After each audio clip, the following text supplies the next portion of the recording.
Welcome to Hypno Magic, the Henry John Hypnosis Show. Looking for volunteers because volunteers make the stars of the show. A few different inductions. First, the one where we test a person's suggestibility as they fall back into a nice hypnotic state. Another suggestibility test, straightening arms so it becomes like an iron bar is impossible to bend. And this young lady is going into a nice deep hypnotic state. Her friend, who obviously thought it wouldn't work, makes her way back to the audience. You get some who would just get too frightened when they get up on stage.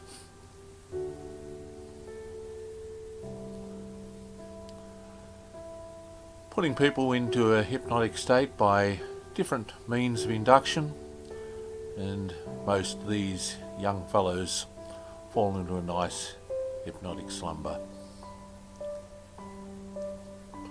Now they're all finding that they're stuck to their seats. There'll be no going back to the audience now because they're really up on stage and stuck there. Deepening the hypnotic state by twirling of the hands, and told that the harder they try to stop those hands, the more they go round and round. So they try to stop them, but the arms just keep going faster and faster, and this is a means of deepening the hypnotic state.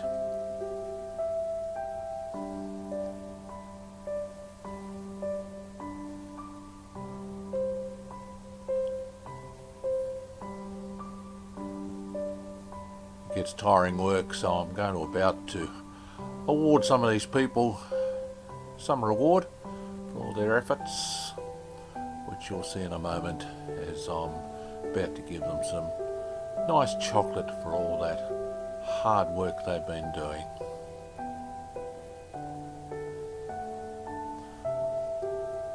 Obviously enjoying that chocolate which exists only in their minds.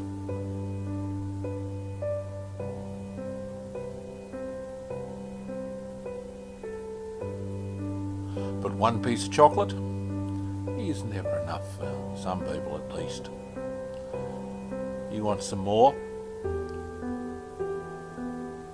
And he wants some more.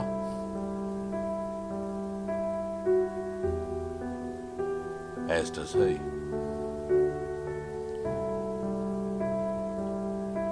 And this young lady's very demanding for more chocolate as well.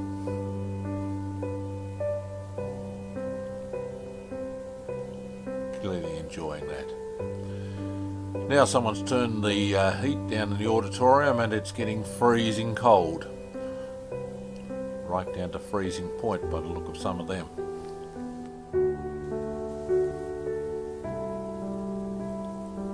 Now the opposite, the heat kicks in. Some start to strip off. Have to put some sort of restriction on as to how much they remove. And after all that hot work, to assuage the thirst, a bit of water. Nice cold glass of water.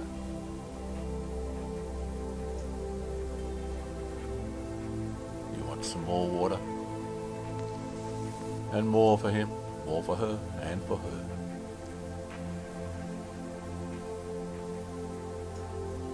Now they're trying to lay an egg as hens, and that egg just won't budge. It won't be laid.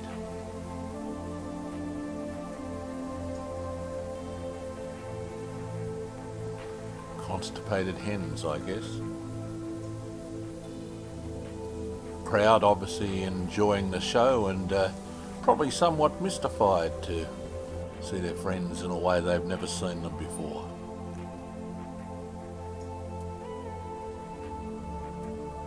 Now it's the Maxwell Smart moment.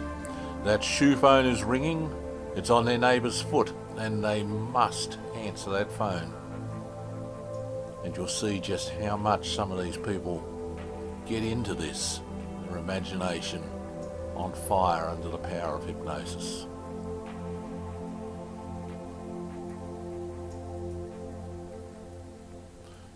There's one lady here, she's about to walk off stage. She's sure she hasn't been hypnotised at all. And she's going to go back to the audience, not realising that she's been an integral part of the show already. But she's been given a keyword, and as soon as I mention that word, back she'll come to the stage.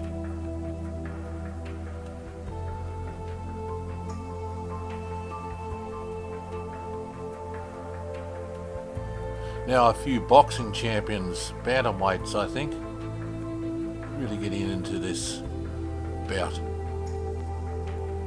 Down goes one.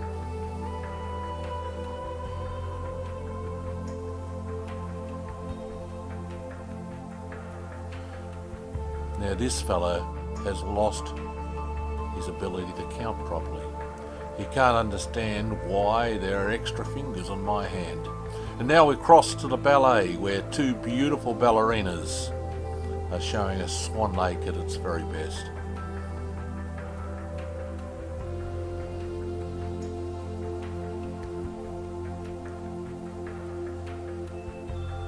As soon as that music stops, of course, I wonder what they've been doing.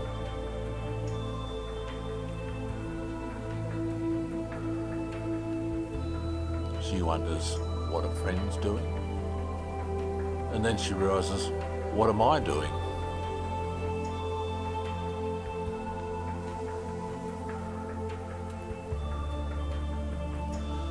Anyone teaching, this is the sort of class you definitely don't want to have.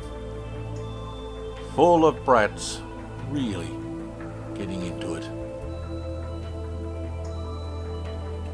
Class you hope to never see.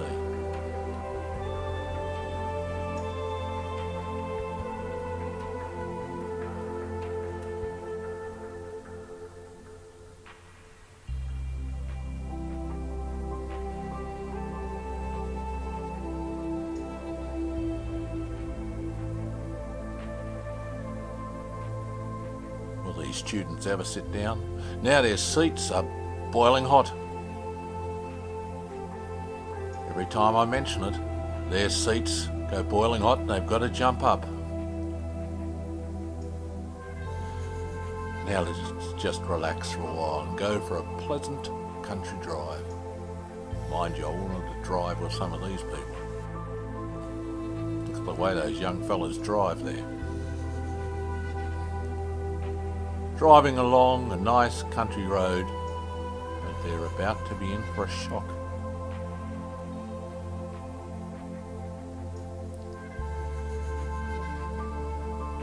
My goodness, is that a UFO up ahead? They're petrified, horrified. There's a UFO about trying to take them, transporting them somewhere.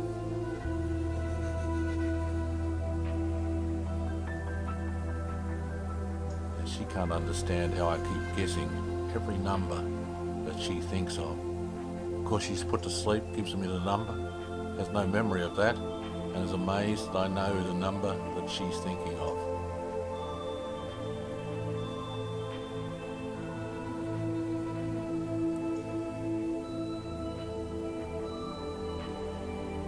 So is she going to give me her deepest secret? No way. I'm the great mind reader.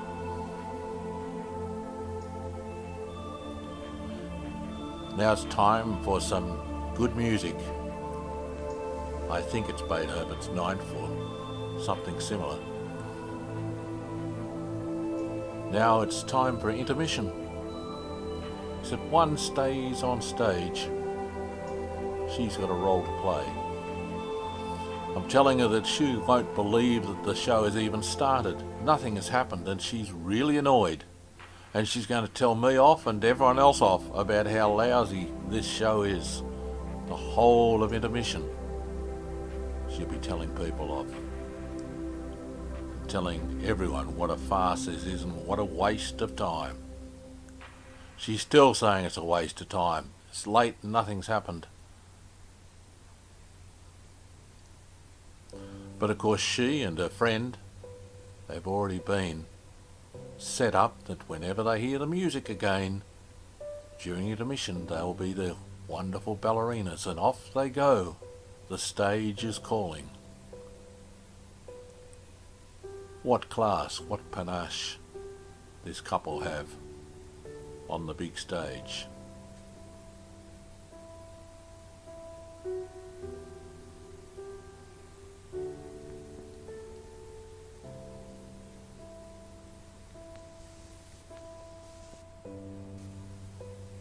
The second half of the show, and a couple of new people on stage, and this fella here ends up being a really good subject.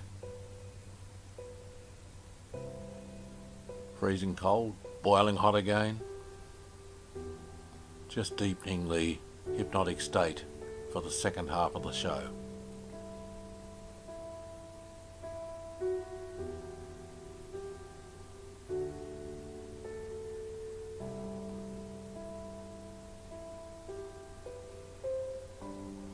Just keep that shirt on, please.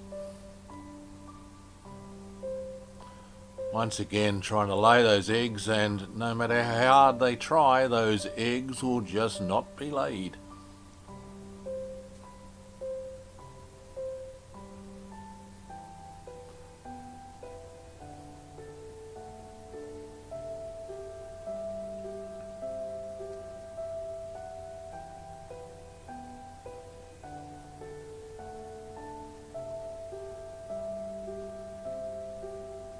Always good to see someone relaxed on stage, and that fella is very relaxed.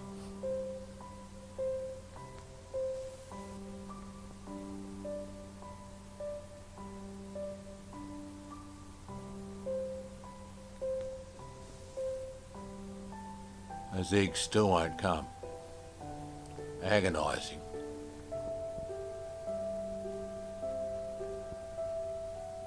The audience enjoying it. And a bit more of the boxing. Really going at it, these two. And once again, he's down on the floor for the big count.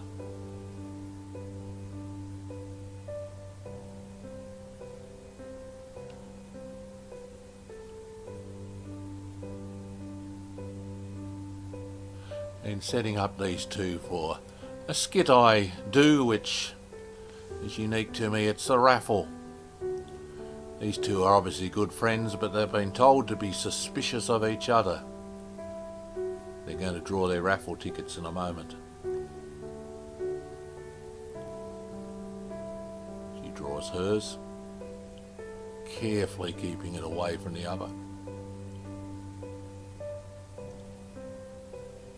And her suspicion is reciprocated by her friend. The first one has been told she'll forget where she puts that raffle ticket. I have no idea where she placed it. Look at the suspicion.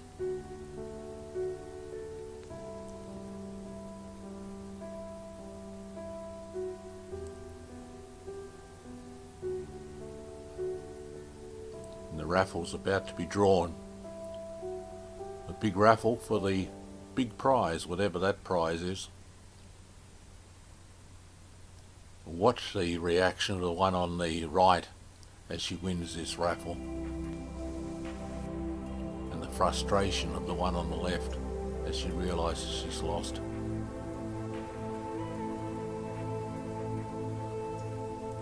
Well, I need to see the ticket, of course, but she has completely no idea where she put that ticket. Meanwhile, her friend there rips up her ticket into 100 pieces, just as I told her she would if she lost that raffle.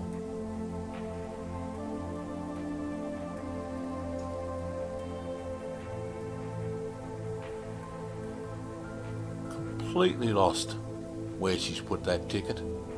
No matter how hard she looks for it, she just can't find it.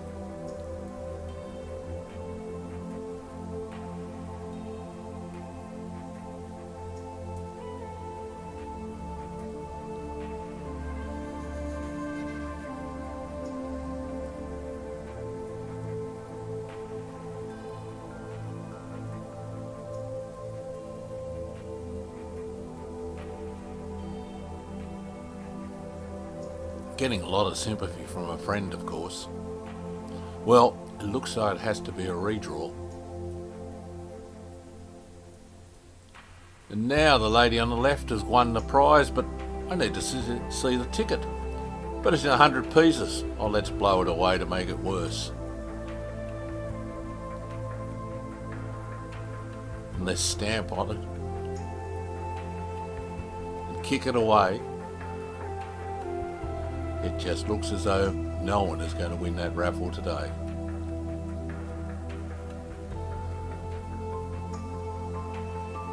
Now the X-ray glasses. With these glasses on, you can see through clothing. He quite likes it.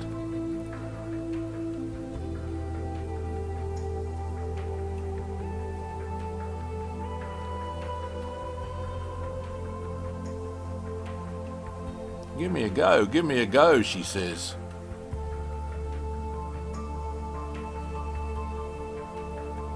Oh my God, I can't believe it.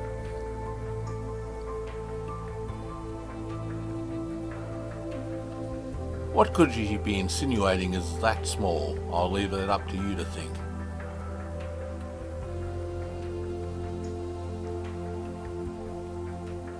Give them to me back? No, no way. I'm keeping these. I like them. In fact, she's so determined to have them, I had to put her out back to sleep so that someone else can have a go.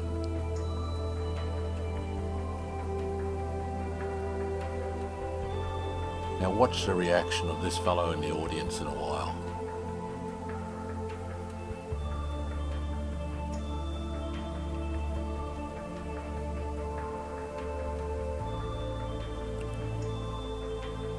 And of course every show's got to have someone that should have got up on stage but now wants to get up on stage and be the centre of attention. So here comes the streaker, or the streaker at least to the eyes of the one that's wearing the glasses.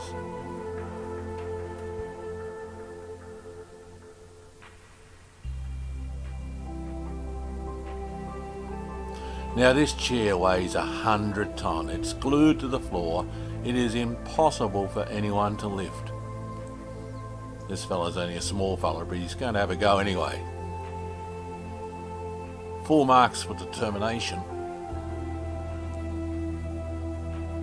But that chair will not budge. Not an inch. Give me a go, I'll get it. I'm a man. But his other mate beats him to the drawer and he still can't move it either. That's a good way to move a chair.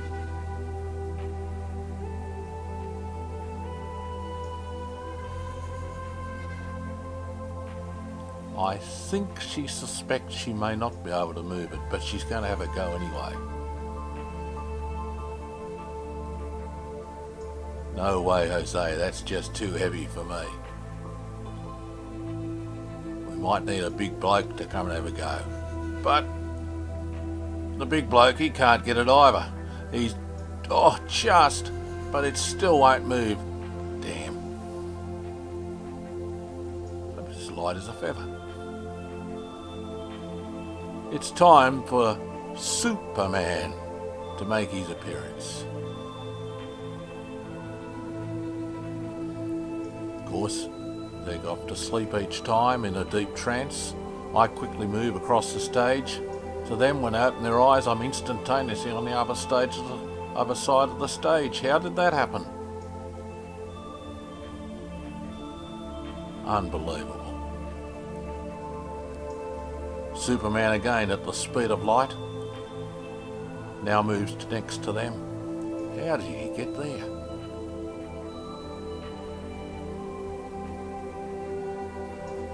I think it's time for them to experience some of those superpowers.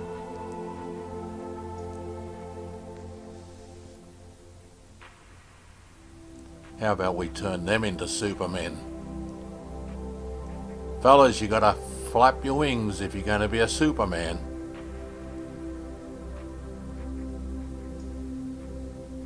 Flap them hard. More than that, you'll fall flat on your face.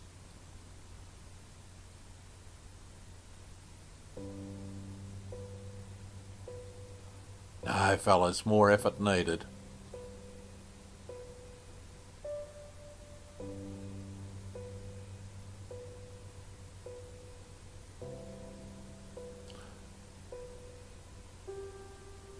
Let's see how we go this time. Faster than a speeding bullet. I would leap over tall buildings. Here comes Superman. And he's off.